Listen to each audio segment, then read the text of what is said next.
दोस्तों, आज हम लोग बात करने वाले हैं दिल्ली पुलिस के जो हाल ही में एग्जाम चल रहे हैं उनसे संबंधित महत्वपूर्ण प्रश्नों के बारे में। हमारा पहला प्रश्न क्या है कि दिल्ली का क्षेत्रफल कितना है। तो दिल्ली का क्षेत्रफल 1484 वर्ग किलोमीटर है। दूसरा प्रश्न है दिल्ली की जनसंख्या 2011 के अनुसार कितनी है। तो दिल्ली की जनसंख्या 2011 के अनुसार 1.67 करोड़ है। दिल्ली की जो मुख्य भाषा वो क्या क्या है, तो हिंदी, पंजाबी, उर्दू और अंग्रेजी ये दिल्ली की मुख्य भाषाएं हैं। हमारा अगला प्रश्न हो जाता है कि दिल्ली की राजधानी, दिल्ली जो है ये एक एनसीआर है, बोल सकते हैं, तो नेशनल कैपिटल भी है भारत की, और ये केंद्र शासित प्रदेश भी है जिन आता है। अगला है कि दिल्ली की लोकसभा सीटें कितनी हैं, तो 7 हैं। फिर अगला क्वेश्चन हमारा आ जाता है कि दिल्ली में विधानसभा सीटें कुल कितनी हैं। दिल्ली में विधानसभा सीटें 70 हैं। कुल कितनी सीटें हैं? 70 सीटें हैं। अगला है दिल्ली में राज्यसभा की कितनी सीटें हैं। दिल्ली में राज्यसभा की 3 सीटें हैं। दिल्ली में राज्यसभा की 3 सीटें हैं। हमारा अगला प्रश्न होता है कि दिल्ली का मुख्य हवाई अड्डा कौन सा है। तो इंदिरा गांधी अंतर्राष्ट्रीय हवाई अड्डा जो दिल्ली का मुख्य हवाई अड्डा है। हमारा अगला प्रश्न क्या है कि दिल्ली की साक्षरता दर कितनी है। दिल्ली की साक्षरता दर 86.34% है। दिल्ली में कुल कितने जिले हैं, तो दिल्ली में 12 जिले हैं। हमारा अगला प्रश्न हो जाता है कि दिल्ली में लिंगानुपात कितना है। लिंगानुपात 866 है। लिंगानुपात किसे कहते हैं, 1000 पर 1000 पुरुषों पर कितनी महिलाएं हैं, तो 866 महिलाएं हैं दिल्ली में। दिल्ली जो है वो किस नदी के किनारे बसा हुआ है, तो दिल्ली यमुना नदी के किनारे बसा हुआ है। अगला हमारा प्रश्न है कि जो दिल्ली है इसके सीमावर्ती राज्य कौन कौन से हैं। तो दिल्ली उत्तर प्रदेश और हरियाणा से सीमा साझा करती है। इसके 2 सीमावर्ती राज्य हैं, उत्तर प्रदेश और हरियाणा। हमारा अगला प्रश्न हो जाता है कि दिल्ली की जनसंख्या घनत्व कितना है। तो दिल्ली का जो जनसंख्या घनत्व है वो 11,289 पर व्यक्ति वर्ग किलोमीटर है। 11,289 व्यक्ति प्रति वर्ग किलोमीटर में है। खटोली का युद्ध किस के बीच में हुआ था। जो खटोली का युद्ध हुआ था वो राणा सांगा और इब्राहिम लोदी के बीच में हुआ था। हमारा अगला प्रश्न क्या है कि सुपर कंप्यूटर जो परम शिवाय है वो इसका उद्घाटन किस विश्वविद्यालय में किया है। इसका उद्घाटन जो है उत्तर प्रदेश जो वाराणसी विश्वविद्यालय है इसमें किया गया। अगला हमारा प्रश्न है कि सिंधु नदी के जल से किन राज्यों को सबसे ज्यादा फायदा होता है।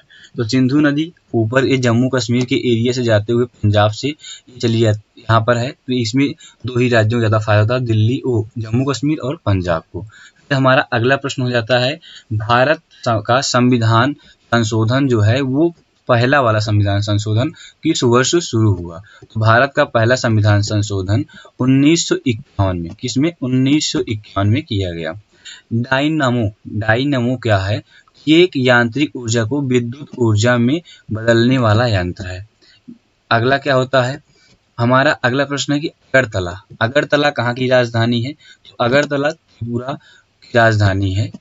और ऐसे कई सारी राजधानी हैं कि पूछ लेते हैं, मान लो नेपाल की बताइए, भूटान की बताइए जो हमारे पड़ोसी देश हैं, और भारत के जितने भी राज्य हैं इनकी राजधानी, इन सभी राजधानी को भी याद कर लीजिएगा।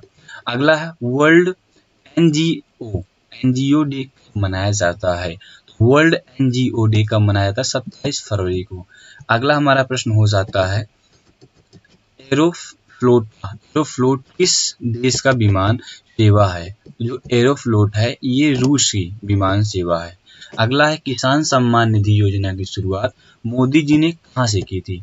तो गोरखपुर से। किसान सम्मान निधि योजना की शुरुआत मोदी जी ने गोरख से की थी। अगला हमारा प्रश्न बन जाता है एमएस स्वामीनाथन कौन थे। एमएस स्वामीनाथन हरित क्रांति के भारत में जनक थे। अगर यही बात किया जाए तो विश्व में हरित क्रांति के जनक कौन थे, तो डॉक्टर नॉर्मन ई बोरलॉग जो थे वो विश्व में हरित क्रांति के जनक थे। ऐसे कई सारी क्रांतियां हैं, पीली क्रांति, हरित क्रांति और भूरी क्रांति और गोल्डन क्रांति, सिल्वर क्रांति, इन सभी क्रांतियों के बारे में भी पढ़ लीजिएगा। अगला हमारा प्रश्न बन जाता है कि वेग किस तरह की राशि है। जो वेग है वो किस तरह की राशि है? सदिश राशि। सदिश राशियां ऐसी राशि हैं जिनमें दिशा के साथ साथ परिमाण की भी आवश्यकता पड़ती है, उन्हें सदिश राशि कहते हैं। और जिन राशियों में केवल एक की आवश्यकता पड़ती है दिशा, उन्हें बोलते हैं अदिश राशि। अ मतलब नहीं और दिश मतलब दिशा, जिनमें दिशा की आवश्यकता न पड़े उन्हें बोलते हैं अदिश। और सा मतलब साथ में, साथ दिशा के साथ साथ परिमाण की आवश्यकता पड़ती है। अगला क्या है? दुनिया का सबसे कौन सा तत्व है जो सबसे कम सक्रिय है? तो सीसा। सीसा जो है वो दुनिया का सबसे कम सक्रिय तत्व है। हमारा अगला प्रश्न हो जाता है दांडी यात्रा की शुरुआत कब हुई थी? तो 12 मार्च 1930 को गांधी जी ने दांडी यात्रा की शुरुआत की थी। अष्टप्रधान किसके मंत्रिमंडल का नाम था? तो शिवाजी के जो मंत्रिमंडल थे उनका नाम था अष्टप्रधान। हमारा अगला प्रश्न क्या हो जाता है कि कर्नाटक राज्य का एक बहुचर्चित त्योहार क्या है? इनमें से जो है उगादि। कौन सा? उगादि त्योहार ये कर्नाटक में मनाया जाता है। टैबो मोनेस्ट्री कहाँ पे है? टैबो मोनेस्ट्री जो है ये हिमाचल प्रदेश में है। कहाँ पड़ती है? हिमाचल प्रदेश में। हमारा अगला प्रश्न है कि भारतीय संविधान में प्रेस स्वतंत्रता जो प्रावधान है वो किस अनुच्छेद में है? अनुच्छेद 19(1) में आर्टिकल्स में आता है। ये वाक और स्वतंत्रता जो अधिकार है ये बहुत ज़्यादा पूछा जाता है और इसमें आर्टिकल जो 19 का ए, ऐसे 19 का 2, 19 का 3 ऐसे करके दे देते हैं। इसको बहुत ही इंपॉर्टेंट है, इसको ध्यान से देख लीजिएगा। हमारा अगला प्रश्न क्या हो जाता है? मजहब नहीं सिखाता आपस में बैर रखना। इस पंक्ति को किसने कहा? इस पंक्ति को किसने कहा था? तो इकबाल जी ने कहा था कि मजहब नहीं कहता है कि आपस में बैर रखना। अगला हमारा प्रश्न क्या बन जाता है? सांपों के देश के नाम से कौन सा देश प्रसिद्ध है? सांपों के देश के नाम से जो ब्राजील है वो बहुत ही फेमस है। किस देश में राष्ट्रीय पशु कंगारू है? तो ऑस्ट्रेलिया का जो राष्ट्रीय पशु क्या है वो कंगारू है। अगला आता है नागालैंड की राजधानी का नाम क्या है? तो नागालैंड की कोहिमा है। अगला हमारा क्या जाता है कि कारगिल विजय दिवस कब मनाया जाता है? तो 26 जुलाई को कारगिल विजय दिवस मनाया जाता है। हमारा अगला प्रश्न हो जाता है यहाँ पर कि आर्यभट्ट की पहली पंचवर्षीय योजना का सिद्धांत क्या था? पहली पंचवर्षीय जो थी उसमें कृषि को प्राथमिकता दी गई थी। तो कृषि को यहाँ पर आगे बढ़ाने के लिए पहली पंचवर्षीय योजना को चालू किया गया था। अगला आता है कि आर्यभट्ट की कार्य के लिए प्रसिद्ध थे। आर्यभट्ट किस कार्य के लिए प्रसिद्ध थे? तो जो आर्यभट्ट थे वो एक गणितज्ञ थे। अगला था अभिज्ञान शाकुंतलम इसकी प्रसिद्ध रचना है। तो जो अभिज्ञान शाकुंतलम है ये कालिदास की रचना है। ऐसे कई सारी रचनाएं हैं, अभिज्ञान शाकुंतलम, मेघदूतम, ये सभी बहुत ज़्यादा इंपॉर्टेंट रचनाएं हैं, इनको जरूर पढ़ लीजिएगा। हमारा अगला प्रश्न बन जाता है कि जयसमंद झील कहाँ पर स्थित है? राजस्थान में स्थित है। अगला है विनोबा भावे जी का एक प्रसिद्ध कथन का नाम बताइए। तो जय जगत, ये जय जगत किसकी है? विनोबा भावे जी की। अगला है नमक उत्पादन का सबसे बड़ा स्रोत क्या है? समुद्र का पानी सबसे बड़ा स्रोत होता है नमक के उत्पादन के लिए। हमारा अगला प्रश्न हो जाता है अभ्रक का उत्पादन पूरी दुनिया में सबसे ज्यादा कौन सा देश करता है?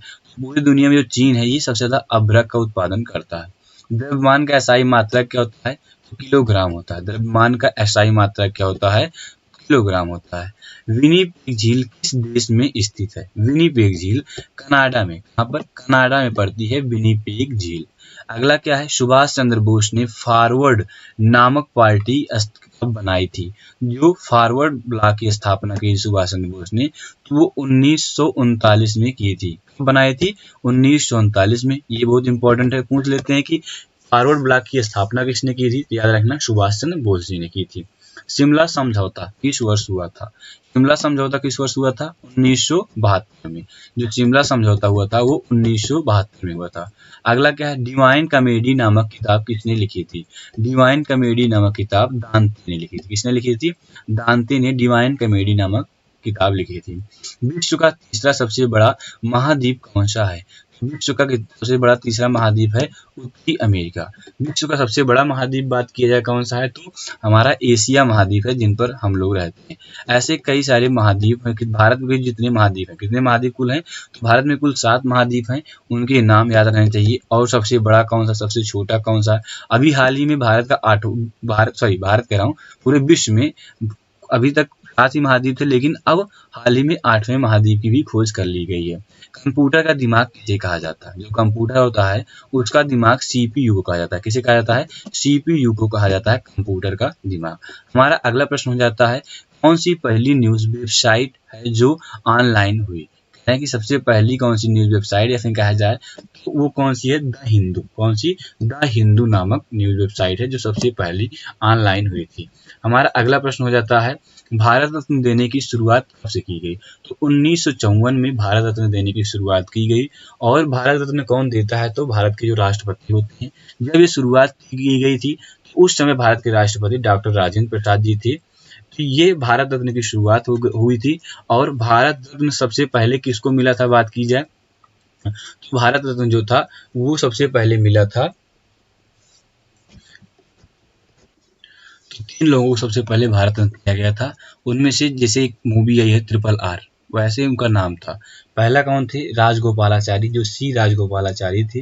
दूसरे थे सर्वपल्ली राधाकृष्णन, और एक लोग थे उनका नाम था आर वेंकट रमन। तो इन तीनों लोगों को मिला था, चंद्रशेखर वेंकट रमन जिसको कहते हैं। इन तीनों लोगों को भारत रत्न सबसे पहले मिला था। उसके बाद फिर इम्पोर्टेंट हो जाता है कि इंदिरा गांधी को कब मिला और एपीजे अब्दुल कलाम को कब मिला। इन सभी को भी भारत रत्न इम्पोर्टेंट हो जाता है। और इनको जो भी हाल ही में लता मंगेशकर जी थी, इनको कब मिला था, इन सभी के बारे में भी याद रखना।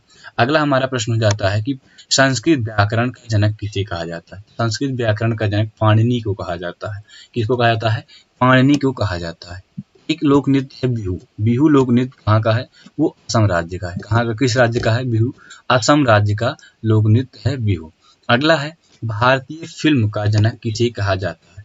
भारतीय फिल्म का जनक किसे कहा जाता है, तो घुंडीराज गोविंद फाल्के। घुंडीराज गोविंद फाल्के को भारतीय फिल्म का जनक कहा जाता है। तो ये रहे आज के दिल्ली पुलिस से इम्पोर्टेंट प्रमुख प्रश्न। अगर वीडियो अच्छी लगी वीडियो को लाइक करें, चैनल पर नए चैनल को सब्सक्राइब करें